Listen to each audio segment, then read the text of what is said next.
اس میں کوئی ممانعت نہیں ہے. کیونکہ دین اسلام نا رشتوں کو پروموٹ کرتا ہے, یہ جو ہے الگ الگ گروہ نہیں بناتا. اگر ہم اس طریقے کی پابندیاں ختم کر دیں تو پھر معاشرے میں کتنا زیادہ امن اور سکون ہوگا.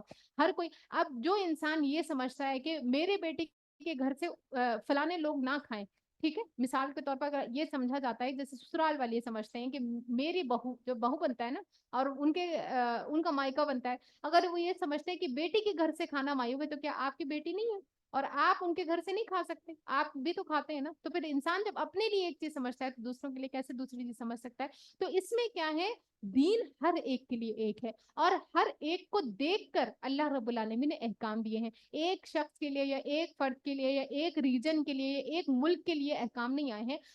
جو بھی اللہ نے احکام دیے ہر دور کے لیے, ہر گھر کے لیے, ہر جگہ کے لیے, ہر طریقے کے لوگوں کے لیے, اور ہر طریقے کے ماحول میں ان احکام پر انسان عمل کر سکتے ہیں. اس طریقے کے احکام جو ہے اللہ رب العالمین نے ہمیں دین اسلام میں دیے ہیں.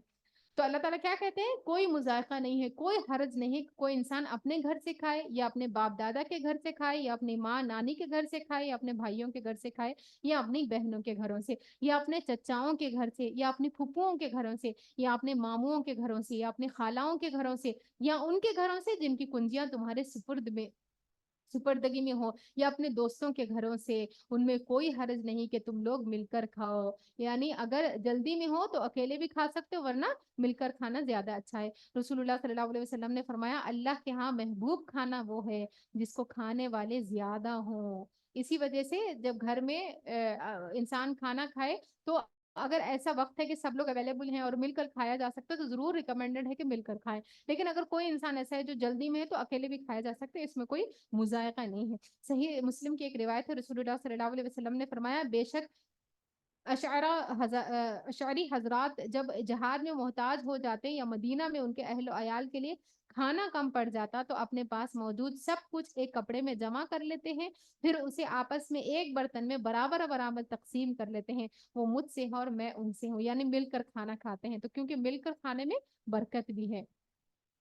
فَإِذَا دَخَلْتُمْ بُيُوتًا فَسَلِّمُوا عَلَىٰ أَنفُسِكُمْ. تو ان تمام گھروں سے کھانے پینے میں ان کے اندر جانے آنے میں کوئی مذائقہ نہیں. البتہ جب گھروں میں داخل ہوا کرو تو اپنے لوگوں کو سلام کیا کرو, یعنی دعائے خیر اللہ کی طرف سے جو مقرر ہوئی ہے ان کو کہہ کر گھروں میں جایا کرو. اور پاکیزہ اس طرح اللہ تعالیٰ تمہارے سامنے آیات بیان کرتا ہے. توقع ہے کہ تم سمجھ بوجھ سے کام لو, یعنی گھر جاتے ہوئے سلام کی تاکید ہے. اپنے بھی گھر میں جب انسان داخل ہو تو گھر میں داخل ہونے کے وقت سلام کرنا چاہیے اور دعا پڑھنا چاہیے. اللہم انی اسألک خیر المولد و خیر المخرج, بسم اللہ ولجنا بسم اللہ خرجنا وعلی اللہ ربنا توکلنا. سلام کر کے گھر میں داخل ہونا چاہیے. اگر کوئی ہے تو جواب دے دے گا, نہیں ہے تو فرشتے جواب دے دیں گے. گھر میں کوئی بھی نہیں ہے تب بھی فرشتوں کو سلام کر کے گھر میں جانا چاہیے. اور سوچیے سلام کا مطلب کیا ہے, السلام علیکم, یعنی ہم گھر میں گھر والوں کو کہہ رہے ہیں کہ تم سب سلامت رہو, ہنسی خوشی سے رہو, تمہارا گھر آباد رہے. اپنے ہی گھر کو ہم دعا دے رہے ہیں, ورحمت اللہ, اور اللہ کی رحمتیں ہوں تم سب پر, وبرکاتہ, اور سب پر برکتیں. آپ سوچیں اگر ہم بچوں کو یہ سکھا دیں بچپن سے کہ جب بھی وہ گھر میں داخل ہوں سلام کر کے آئیں, تو کتنا مطلب ہر دفعہ انسان اپنی گھر کے لیے دعا دیتا ہے کہ اللہ تعالیٰ تمہیں سلامت رکھے, اللہ تعالیٰ اس گھر کو اپنی رحمتوں پہ ڈھانپ کے رکھے, اس گھر میں برکتیں نازل ہو. تو اپنے ہی گھر کے لیے انسان دراصل کیا ہے, دعائیں دیتا ہے. لیکن چونکہ یہ ہمیں سکھایا ہی نہیں گیا تو ہم خود نہیں کرتے, اور ہم خود نہیں کرتے تو پھر بچے بھی نہیں کرتے. اب اس بات کا شکوہ نہ کرے کہ ہمیں نہیں سکھایا گیا. اب آپ نے سیکھ لیا نا, اب بچوں کو سکھائیں, اور آگے نسلوں کو انشاءاللہ تعالیٰ پھر آگے نسلوں میں کیا ہے, یہ رواج جو ہے چل نکلے گا. مومن تو اصل میں وہی ہے جو اللہ اور اس کے رسول کو دل سے مانے, اور جب کسی اجتماعی کام کے موقع پر رسول کے ساتھ ہو تو اس سے اجازت لیے بغیر نہ جائیں. یعنی اجتماعی کاموں میں جب انسان ایک جگہ کام کر رہا ہو تو مومن ایسا نہیں ہوتا کہ خود ہی نکل پڑے, بلکہ اجازت لے کر جایا جاتا ہے. تو یہ بھی ادب سکھایا جا رہا ہے کہ جہاں پر کوئی کام ہو مل جل کے کر رہے ہیں, گھر والے سارے ایک جگہ ہے, سب لوگ مل کے ایک چیز میں, جیسے لیسن چل رہے ہیں, کوئی بھی کام ہے, اب اس میں سے ایک خاتون نہیں کہ اٹھ کے یوں سے چلی گئی, کسی کو کچھ بتایا بھی نہیں, بلکہ یہ کیا ہے, بد اخلاقی ہے, اس سے روکا جا رہا ہے. جو بھی کام ٹیم ورک کی صورت میں ہو رہا ہو, جب ایک انسان کو اس کے بیچ میں سے جانا ہو تو وہ بھی دوسروں کو اطلاع دے دے, میں ابھی ذرا مصروف ہوں, ابھی آتی ہوں, کوئی کام کرتے کوئی بات, لیکن ان کو مانوس کر کے ان کو بتا کر جانا چاہیے. یہ اخلاق کے اعتبار سے زیادہ اچھا ہے. جو لوگ تم سے اجازت مانگتے ہیں وہی اللہ اور اس کے رسول کے ماننے والے ہیں، پس جب وہ اپنے کسی کام کی اجازت مانگے تو جسے تم چاہو اجازت دے دیا کرو. یعنی کوئی ڈیوٹی پر اگر خاص طور پر آپس میں مقرر ہے اور کوئی ایسا کام کر رہے ہیں ٹیم کے طور پر جو کہ انسان ایز اے ڈیوٹی کر رہا ہے، تو ویسے میں پھر جو ان میں جو ذمہ دار ہیں ان سے اجازت لے بغیر نہیں جانا چاہیے. اور ذمہ دار کو یہ کہا جا رہا ہے کہ اگر وہ اجازت مانگے، اگر تم چاہو ان کا صحیح سمجھ آئے عذر، تو پھر ان کو اجازت دے دیا کرو، اور ایسے لوگوں کے حق میں اللہ سے دعائیں مغفرت کیا کرو. اللہ یقیناً غفور الرحیم ہے. مسلمانوں اپنے درمیان رسول کے بلانے کو آپس میں ایک دوسرے کا ایسا بلانا نہ سمجھ بیٹھو. اللہ ان لوگوں کو خوب جانتا ہے جو تم میں سے ایسے ہیں کہ ایک دوسرے کی آڑ لیتے ہوئے چپکے سے سٹک جاتے ہیں، جیسے منافق کرتے تھے. رسول اللہ صلی اللہ علیہ وسلم کے حکم کی خلاف ورزی کرنے والوں کو ڈرنا چاہیے کہ وہ کسی فتنے میں گرفتار نہ ہو جائے. سنت کی پیروی نہ کرنا انسان کو دنیا میں بھی کیا کرتا ہے، پھر فتنے میں ڈال دیتا ہے. رسول اللہ صلی اللہ علیہ وسلم کے حکم کی خلاف ورزی کرنے والوں کو ڈرنا چاہیے کہ کہیں وہ کسی فتنے میں گرفتار نہ ہو جائے یا ان پر دردناک عذاب نہ آ جائے. خبردار رہو، آسمان اور زمین میں جو کچھ ہے اللہ کا ہے. تم جس روش پر بھی ہو اللہ اس کو جانتا ہے. جس روز لوگ اس کی طرف پلٹیں گے وہ انہیں بتا دے گا کہ وہ کیا کچھ کر کے آئے ہیں. وہ ہر چیز کا علم رکھتا ہے. سورۃ الفرقان.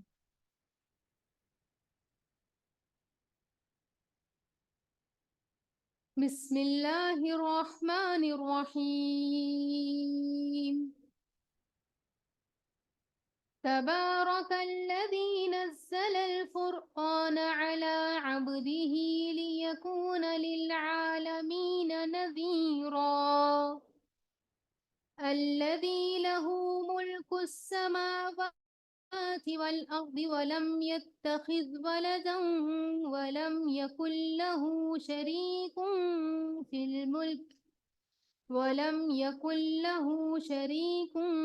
في الملك وخلق كل شيء فقدره تقديرا. واتخذوا من دونه آلهة لا يخلقون شيئا وهم يخلقون ولا يملكون لأنفسهم ضرا ولا نفعا ولا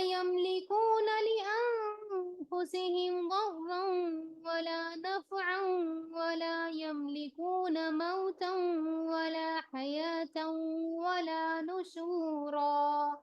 وقال الذين كفروا إن هذا إلا إفك افتراه وأعانه عليه قوم آخرون فقد جاءوا ظلما وزورا وقالوا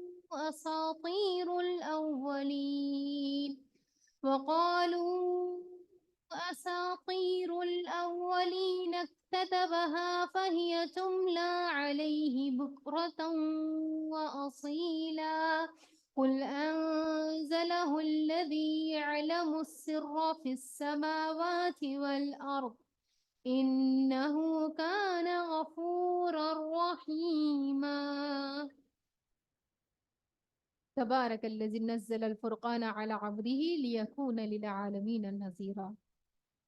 نہایت متبرک ہے، بابرکت ہے وہ جس نے یہ فرقان یعنی یہ قرآن اپنے بندے پر نازل کیا تاکہ سارے جہان والوں کے لیے نذیر ہو. یعنی یہ اللہ کا بھیجا ہوا قرآن تمام لوگوں کے لیے، تمام انسانوں کو خبردار کرنے کے لیے آیا ہوا ہے، تمام انسانوں کو بتانے کے لیے آیا ہوا ہے کہ حقیقت کیا ہے. الذی لہ ملک السماوات والارض، وہ جو زمین اور آسمانوں کی بادشاہی کا مالک ہے. کس نے بھیجا ہے قرآن کو؟ ایسی ذات نے بھیجا ہے جو کہ تمام چیزوں کا مالک ہے، جس نے کسی کو بیٹا نہیں بنایا، جس کے ساتھ بادشاہی میں کوئی شریک نہیں ہے، جس نے ہر چیز کو پیدا کیا ہے، پھر اس کی تقدیر مقرر کی ہے. تو صرف انسان کی تقدیر نہیں ہے، ہر چیز کی بھی اللہ نے ایک تقدیر مقرر کی ہے. لوگوں نے اسے چھوڑ کر اپنے معبود بنا لیے جو کسی کو پیدا نہیں کرتے بلکہ خود پیدا کیے جاتے ہیں، جو خود اپنے لیے بھی کسی نفع یا نقصان کے اختیار نہیں رکھتے، جو نہ مار سکتے ہیں نہ جلا سکتے ہیں، یعنی نہ پیدا کر سکتے ہیں نہ ہی مار سکتے ہیں، نہ مرے ہوئے کو پھر اٹھا سکتے ہیں. یعنی اللہ کے سوا کوئی اور الہ نہیں ہے. جن لوگوں نے نبی صلی اللہ علیہ وسلم کی بات ماننے سے انکار کر دیا، وہ کہتے ہیں کہ یہ فرقان ایک من گھڑت چیز ہے جسے اس شخص نے آپ ہی گھڑ لیا ہے اور کچھ دوسرے لوگوں نے اس کام میں اس کی مدد کی ہے. بڑا ظلم اور سخت جھوٹ ہے جس پر یہ لوگ اتر آئے ہیں. یعنی یہ کہنا ہے کہ قرآن نبی صلی اللہ علیہ وسلم نے خود گھڑ لیا ہے جیسے کہ کفار مشرکین کہا کرتے تھے، یہ سخت جھوٹی بات ہے. کہتے ہیں کہ پرانے لوگوں کی لکھی ہوئی چیزیں ہیں جنہیں یہ شخص نقل کرتا ہے، وہ اسے صبح اور شام سنائی جاتی ہے. اے محمد صلی اللہ علیہ وسلم ان سے کہو کہ اسے نازل کیا ہے اس نے جو آسمانوں اور زمین کے بھید راز جانتا ہے. حقیقت ہے کہ وہ بڑا غفور اور رحیم ہے. تو اس بات پر پکا یقین ہونا چاہیے انسان کا کہ یہ کتاب آسمان اور زمین کے مالک واحد الہ جس کا نام اللہ ہے اس نے بھیجی ہے انسانوں کے لیے. وقالوا ما لهذا الرسول يأكل الطعام ويمشي في الاسواق. اور لوگوں کے اب اعتراض، قرآن نہ ماننے والوں کے اعتراض، قرآن کو اللہ کا کلام نہ ماننے والوں کے طرح طرح کی حجتیں. کیا کہتے ہیں؟ کہتے ہیں کہ یہ کیسا رسول ہے جو کھانا کھاتا ہے اور بازاروں میں چلتا ہے. یعنی رسول تو ہونا چاہیے کہ آسمانوں میں اڑتا پھرے، نعوذ باللہ. ایسا ہونا چاہیے فرشتے ہٹو بچو کی اس کے ساتھ میں کیا ہے پکار لگاتے پھرے، یا پھر فرشتہ ہو کوئی رسول تو پھر تو بات سمجھ آئے. یہ انسان ہم ہی جیسا ہے، ہم ہی جیسا اٹھتے بیٹھتے ہیں کھاتے پیتے ہیں، یہ کیسے رسول ہے؟ ان کو اللہ نے کیسے چن لیا؟ یہ بات لوگوں کو سمجھ نہیں آتی تھی. تو اس پر اعتراض کرتے تھے. کہتے ہیں کہ یہ کیسا رسول ہے جو کھانا کھاتا ہے، بازاروں میں چلتا پھرتا ہے؟ کیوں نہ اس کے پاس کوئی فرشتہ بھیجا گیا جو اس کے ساتھ رہتا اور نہ ماننے والوں کو دھمکاتا، یا اور کچھ نہیں تو اس کے لیے کوئی خزانہ ہی اتار دیا جاتا. یعنی جن کو 2 وقت کی روٹی نہیں ہے کھانے کو، وہ اللہ کے پیارے کیسے ہو گئے؟ اللہ کے چنے ہوئے کیسے ہو گئے؟ یہ اعتراض کس کا تھا؟ مشرکین مکہ کا تھا، ان سرداروں کا تھا جن کو اللہ تعالیٰ نے دنیا دے رکھی تھی. یا اس کے پاس کوئی باغ ہی ہوتا جس سے یہ اطمینان کی روزی حاصل کر سکتا. اور ظالم کہتے ہیں تم لوگ تو ایک سحر زدہ آدمی کے پیچھے لگ گئے ہو. تو اس سے کیا بات پتہ چلتی ہے؟ کسی انسان کی دنیا کو دیکھ کر یہ نہ سمجھے کہ وہ اللہ تعالیٰ کا بڑا چنا ہوا ہے، یا پھر کسی انسان کے پاس دنیا نہ ہونے کو دیکھ کر یہ نہ سمجھے کہ اللہ کا نعوذ باللہ اللہ تعالیٰ کی نگاہوں میں اس کو کوئی ویلیو نہیں ہے. بلکہ اللہ کا اپنا معیار ہے. اللہ رب العالمین انسان کی کس چیز کو دیکھتا ہے اور چنتا ہے؟ اللہ تعالیٰ حدیث میں بات آتی ہے نا، مفہوم حدیث کا، کہ اللہ تمہارے مالوں کو اور تمہارے اولادوں کو ان کو نہیں دیکھتا، بلکہ اللہ تعالیٰ تمہارے کس چیز کو دیکھتے ہیں؟ تمہارے دلوں کو اور تمہارے اعمال کو دیکھتا ہے. تو اللہ تعالیٰ جس چیز کو دیکھ کر انسان کو چنتے ہیں نا، وہ اس کا دل ہے. تو جس چیز کی ہمیں فکر کرنی چاہیے وہ کیا ہے؟ اپنا دل ہے. لوگوں کے بارے میں ہمیشہ ججمنٹل نہیں ہونا چاہیے کہ ان کو کیسے ہدایت مل گئی، میرے نظر میں تو ان کو ہدایت نہیں ملنی چاہیے تھی، اور یہ تو لگتی بھی ایسے نہیں ہے، ان کے پاس کیسے یہ چیز آ گئی، یہ کیسے تعلیم آ گئی، یہ کیسے ڈیزرونگ ہے. I don't think she is deserving. تو اس کا فیصلہ انسان نہیں کر سکتا. اس کا فیصلہ میں اور آپ نہیں کر سکتے کہ اللہ نے کس کو چننا ہے، اللہ نے کس کو نہیں چننا ہے. یہ اللہ کی اپنی مرضی ہے. ہمارا کام کیا ہے کہ جب ہمارے پاس ہدایت آ رہی ہے اور جب اللہ تعالیٰ ہمارے سامنے ہدایت کو کھول رہا ہے، چاہے وہ ایک انسان ایسے انسان کے ذریعے سے کیوں نہ آ رہی ہو جس کی پاس دنیا کا زیادہ سادہ سامان نہیں ہے، لیکن پھر بھی اگر وہ حق بیان کر رہا ہے اور اللہ نے اس کے پاس وہ حق بھیجا ہے، تو ہمارا فرض ہے کہ ہم اس کو قبول کر لیں. دیکھو کیسی کیسی عجیب حجتیں یہ لوگ تمہارے آگے پیش کر رہے ہیں. ایسے بہکے ہیں کہ کوئی ٹھکانے کی بات ان کو نہیں سوچتی. یعنی طرح طریقے کی باتیں کر رہے ہیں، ذہن ان کے بکھرے ہوئے ہیں، کبھی کچھ کہہ رہے ہیں کبھی کچھ کہہ رہے ہیں. تبارک الذی ان شاء جعل کا خیرا من ذالک. بڑا بابرکت ہے وہ اگر چاہے تو ان کی تجویز کردہ چیزوں سے بھی زیادہ بڑھ چڑھ کر تم کو دے سکتا ہے. ایک نہیں بہت سے باغ جن کے نیچے نہریں بہتی ہیں اور بڑے بڑے محل. یعنی اگر اللہ تعالیٰ چاہتے تو اللہ تعالیٰ نبی صلی اللہ علیہ وسلم کو کیا کچھ دے نہیں سکتے تھے، بلکہ چوائس بھی دی گئی تھی آپ صلی اللہ علیہ وسلم کو. آپ اگر کہیں تو آپ کے لیے ان پہاڑوں کو سونے اور چاندی کا بنا دیا جائے گا، یا پھر آپ آخرت کو چوز کرتے ہیں تو آپ صلی اللہ علیہ وسلم مفہوم حدیث کا کہ آپ نے آخرت کو ترجیح دی. اگر آپ چاہتے تو دنیا میں اللہ تعالیٰ آپ کے لیے پہاڑوں کو سونے اور چاندی کا بنا دیتے، لیکن نبی صلی اللہ علیہ وسلم نے تو دنیا کو ترجیح ہی نہیں دی. اصل بات یہ ہے کہ یہ لوگ اس گھڑی کو جھٹلا چکے ہیں، اور اس گھڑی کو جھٹلائے اس کے لیے کہ ہم نے ان کے لیے بھڑکتی ہوئی آگ مہیا کر رکھی ہے. تو اللہ تعالیٰ کے لیے کچھ مشکل کام نہیں ہے کہ اللہ جس کو چاہے چن لے، اور جس کو چاہے اللہ تعالیٰ بہت زیادہ دنیا دے. اور جب دور سے ان کو دیکھے گی، اور وہ آگ کیسی ہے جس میں ان کو ڈالا جائے گا، جب وہ دور سے ان کو دیکھے گی تو یہ اس غضب اور جوش کی آوازیں سن لیں گے، اور جب دست و پابستہ اس میں ایک تنگ جگہ ٹھونسے جائیں گے تو وہ اپنی موت کو پکارنے لگیں گے. یعنی دنیا میں تو بڑی بڑی باتیں کر رہے ہیں لیکن کل جہنم میں جب جائیں گے تو موت کو پکاریں گے. اس وقت ان سے کہا جائے گا آج ایک موت کو نہیں بہت سی موتوں کو پکارو, ایک موت کو نہیں بلکہ بہت سی موتوں کو پکارو. ان سے پوچھو یہ انجام اچھا ہے یا وہ ابدی جنت جس کا وعدہ خدا ترس پرہیزگاروں سے کیا گیا ہے. کیا مطلب ہے بہت سی موتوں کو پکارو؟ بہت سی موتوں کو پکارو تب بھی موت نہیں آئے گی. دنیا میں انسان پھر کیا ہی اچھا ہے کہ جنت کے لیے اپنی زندگی لگائے, اللہ تعالیٰ کو اپنا نفس, اسی لیے اللہ تعالیٰ کہتے ہیں نا ان اللہ اشترى من المؤمنین, اللہ نے خرید لیے ہیں مومنوں سے ان کے جان اور ان کے مال جنت کے بدلے. تو اگر ہم بیچیں گے نہیں تو پھر بھی ہماری جان کیا ہے, رہے گی, بچے گی, زندگی ہے گزر ہی جائے گی. کیا ہی اچھا ہے کہ انسان اللہ کے کاموں میں اس کو لگا دے. تو ان سے پوچھو یہ انجام اچھا ہے یا ابدی جنت جس کا وعدہ خدا ترس پرہیزگاروں سے کیا گیا ہے, جو ان کے اعمال کی جزا اور ان کے سفر کی آخری منزل ہوگی, آخری ٹھکانہ, جس میں ان کی ہر خواہش پوری ہوگی. جنت کیسی جگہ ہے جہاں ہر خواہش, تو دنیا میں اگر خواہشیں پوری نہ ہو تو پھر ہر خواہش پہ دم نہ نکلوائے, ٹھیک ہے, اپنے آپ کو ہلاک نہ کر ڈالیں, یہ نہیں ہو رہا, یہ نہیں ہو رہا, گاڑی نہیں آ رہی, گھر نہیں بن رہا, کوئی بات نہیں, دنیا میں نہیں ہو رہا نا, جنت میں اللہ تعالیٰ بہترین دے دے گا. اس جنت کے لیے کوشش کریں جس میں ان کی ہر خواہش پوری ہوگی, جس میں وہ ہمیشہ ہمیشہ رہیں گے, جس کا عطا کرنا تمہارے پروردگار کے ذمے ایک واجب الادا وعدہ ہے.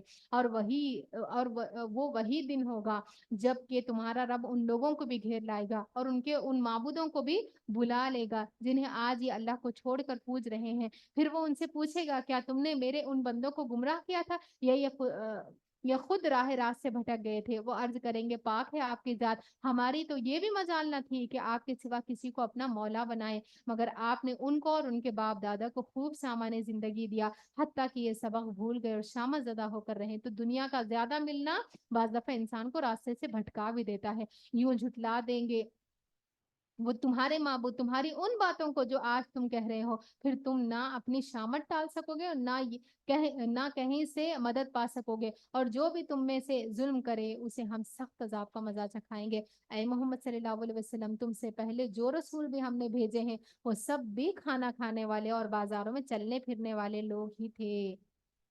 یعنی بازار جانا اور کام کرنا منع نہیں ہے, پیغمبر کیا کرتے تھے, لیکن ضرورت کی وجہ سے بازار جانا الگ ہے. اور ایک انسان مشغلہ یہ بنا لے گا ہر دن نکلے بازار کے لیے, ہر دن اس کا شغل ہی یہ ہو کہ کیا ہے ہر وقت بازار ہی گھومتا رہے, تو یہ چیز دین اسلام میں پسندیدہ نہیں ہے, اس کو لغو میں شمار کیا جاتا ہے. دراصل ہم نے تم لوگوں کو ایک دوسرے کے لیے آزمائش کا ذریعہ بنایا ہے, وجعلنا بعضکم لبعض فتنہ, ہم نے تم میں سے بعض کو بعض کے لیے آزمائش بنایا ہے.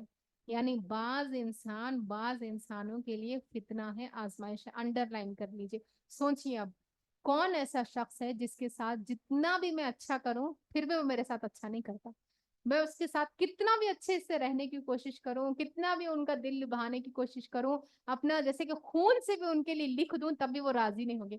کون ایسا شخص ہے آپ کی زندگی میں؟ یاد رکھیے گا وہی وہ آپ کے لیے آزمائش ہے جو اللہ نے آپ کے لیے رکھا ہے. اب اللہ تعالیٰ دیکھ کیا رہے ہیں, اتصبرون, کیا تم صبر کرتے ہو؟ اب دیکھا یہ جا رہا ہے کہ وہ آزمائش پر جو کہ آپ کی خیر خواہی کے باوجود بھی آپ سے خیر نہیں لیتا, آپ کی طرف کوئی خیر نہیں کرتا, تو پھر ایسا انسان دراصل آپ کے لیے آزمائش ہے, اور دیکھا یہ جا رہا ہے کہ اس آزمائش پر آپ صبر کس قدر کرتے ہیں.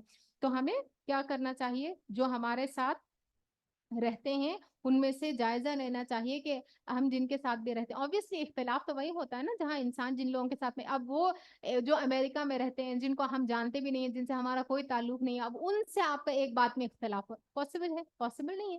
اختلاف کن کے ساتھ ہوگا؟ جن کے ساتھ آپ گھر میں رہتے ہیں, جن کے ساتھ جتنا زیادہ انسان رہتا ہے ان کے ساتھ میں انبن اتنی زیادہ ہوتی ہے.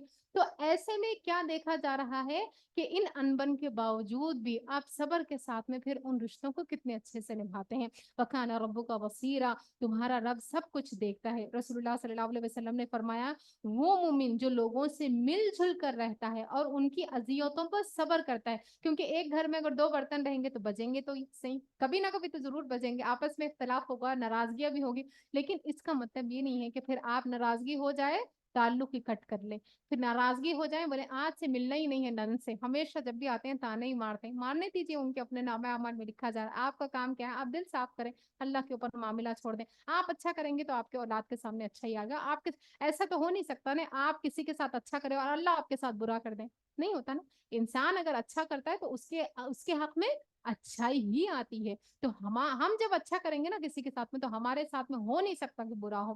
تو اپنی اچھائی کا یہ یقین رکھیں, میں نے اچھائی نہیں چھوڑنی, لوگوں کے ساتھ میں اچھا بنے رہنا ہے, لوگ جو چاہے کریں, کیونکہ میں اچھائی کروں گی تو مجھے ملے گی بھی اچھائی. لوگ اگر آپ کے ساتھ اچھا نہ بھی کریں تو یاد رکھیں جس وقت آپ کو واقعی میں اچھے کی ضرورت ہوگی نا, اس وقت یقین سے دعوے سے میں بات بتاتی ہوں, اللہ کو اس وقت آپ موجود پائیں گے اپنی زندگی میں. تو اسی وجہ سے کسی کے بھی انفلوئنس میں آ کے کسی کے بھی برا کرنے سے ان کے ساتھ کبھی برا نہ کریں, کیونکہ جس وقت آپ کو اللہ کی ضرورت ہوگی, جو سب سے اچھا ہے, جو اچھوں کا ساتھ دیتا ہے, وہ اس وقت آپ کا ساتھ دے گا جب آپ کا کوئی ساتھ دینا بھی چاہے تو ساتھ نہیں دے سکتا. تو اس وقت آپ کو اللہ تعالیٰ آپ کی اس اچھائی کی وجہ سے آپ کو اس وقت تھام لے گا. تو نبی صلی اللہ علیہ وسلم نے کیا فرمایا, وہ مومن جو لوگوں میں مل جل کر رہتا ہے اور ان کی اذیتوں پر صبر کرتا ہے, اجر کے لحاظ سے اس مومن سے بہتر ہے. یعنی اس کو اجر ملتا ہے, اوبویسلی لوگوں کے تانے تشنے سہتا ہے تو انسان کو اجر ملتا ہے. جو لوگوں میں مل جل کر نہیں رہتا اور ان کی اذیتوں پر صبر نہیں کرتا, لیکن تانوں کے باوجود بھی ذہنی سکون سے رہا کیسے جا سکتا ہے, اس کا گر کیا ہے؟ آپ بتائیے, کوئی انسان اگر آپ کو ہر وقت تانا دیتا رہے, آپ کام کریں لیکن آپ کو نکمی کہیں, آپ ان کو کر کے دیں لیکن آپ کو کیا کہیں, کچھ بھی نہیں کرتی ہے نا. آج کل ہے ایسے بہت سارے لوگ, آپ ان کے لیے اپنی جان بھی دے لیکن وہ کیا کہیں گے, ضرور اپنا کوئی مطلب ہوگا اس لیے میرے ساتھ اچھے ہے نا. تو ایسے میں پھر ان باتوں کو سن کر بھی انسان کیسے اچھے تعلقات بنا سکتا ہے؟ اس کا گر یہ ہے, اس کا نسخہ یہ ہے کہ کلام اللہ کو مضبوطی سے تھام لیجیے گا. جب آپ کا تعلق اللہ کی کتاب سے مضبوط رہے گا نا, یاد رکھیے گا کسی کے تانے, کسی کی باتیں, کسی کی برے القاب, کسی کے برے اثرات آپ کے اوپر نہیں ٹھہریں گے. اللہ تعالیٰ آپ کے دل کو پکڑ لیں گے, اللہ تعالیٰ وہ ساری چیزوں کا اثر دھو دیں گے اور قرآن آپ کے دل کو صاف اور شفاف کر دے گا. آپ کے اندر ایک نئی انرجی, نئی موٹیویشن بھر دے گا, جس سے آپ برے لوگوں کے ساتھ میں بھی بہترین رویہ کر سکتے ہیں. اللہ رب العالمین سے دعا ہے کہ اللہ تعالیٰ ہمیں احسن رویوں کے ساتھ میں زندگی گزارنے کی توفیق عطا فرمائے. اللہ تعالیٰ ہمیں احسن اعمال کرنے کی توفیق عطا فرمائے. اللہ رب العالمین ان تمام اعمال کو جو کہ سورۃ النور میں ہم نے پڑھے ہیں, جن پر عمل کرنا ہمارے لیے بہت ضروری ہے, لازم ہے, اللہ تعالیٰ ان سب پر ہمیں عمل کرنے کی توفیق عطا فرمائے. اور ایسے اعمال جن سے بچنے کے اللہ رب العالمین نے ہمیں ہدایت کی, ان تمام سے اللہ تعالیٰ ہمیں بچا لے, ہم سب کو بچنے کی توفیق عطا فرمائے. آمین. وآخر دعوانا ان الحمد للہ رب العالمین. سبحانک اللہم وبحمدک, اشہد ان لا الہ الا انت, استغفرک واتوب الیک. السلام علیکم ورحمۃ اللہ وبرکاتہ.